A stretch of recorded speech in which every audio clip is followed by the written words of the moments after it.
Mandrup police Thane हद्दीतील टाकळी गावात अनेक वर्षांपासून अवैध मटका व्यवसाय सुरू आहे.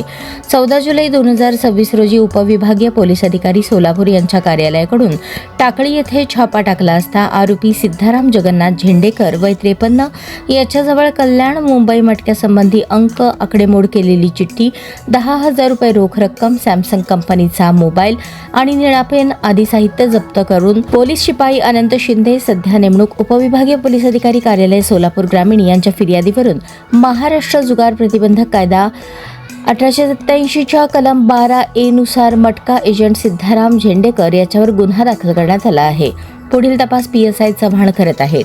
या अचानक झालेल्या कारवाईमुळे चर्चांना उधाण आले असून टाकळीतील मटक्याची संपूर्ण साखळी उघड करण्याची मागणी नागरिकांकडून होत आहे.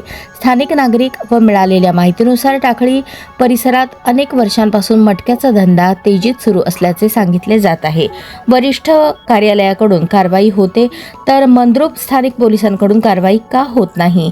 स्थानिक पोलिसांचा अवैध व्यावसायिकांवर अंकुश राहिला नाही का, असा सवाल उपस्थित केला जात आहे.